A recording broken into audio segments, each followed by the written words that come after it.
fast forward now, Pinoy Big Brother Gen 11, papaano naman nakapag-decide si Fiang na mag-audition na may ano ba, may ganun ka ba na parang feeling ko ito na yung moment para mag-audition? Bakit ka natatawa?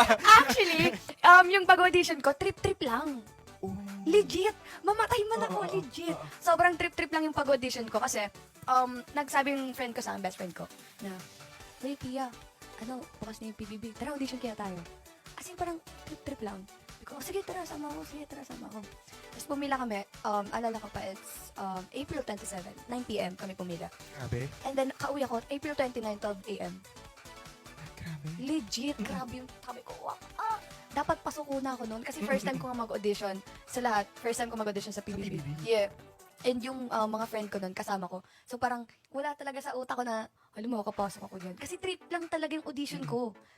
Wow. Ang galing na kumbaga parang bilang in-invite ng mga kaibigan, sumama, sumuporta, and nag-audition na din. And ikaw yung nakuha. Yes! Grabe, no? Ano yung naging reaction ng mga friends mo muna nung nalaman nila na housemate ka? Siyempre, proud sila na hala, ang galing mo, Ming, pagpatuloy mo yan. Tawagan kasi ng mga friends ng Ming, parang Kat, Ming, ganyan.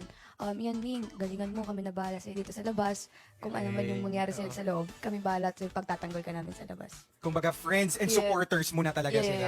Pero yun, balikan natin yung time na na-receive ni Fiang yung email or message na isa ka sa magiging official housemate. Kwento mo sa ating mga pamilya. Nung time na na-receive ko yun, nasa Laguna ako.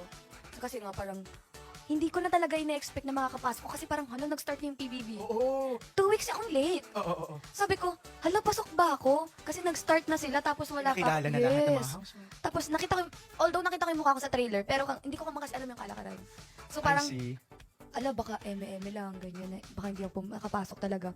And nung time na nalaman ko yun, ate, nagpakain talaga ako sa buong pamilya ko. Parang, May papiging! true! Sabi ko, baka lalas nyo na yan, ha? Grabe, no? So, from kumbaga sumama sa friends para mag-audition to akala hindi na napabilang turn to housemate talaga. Yeah. No?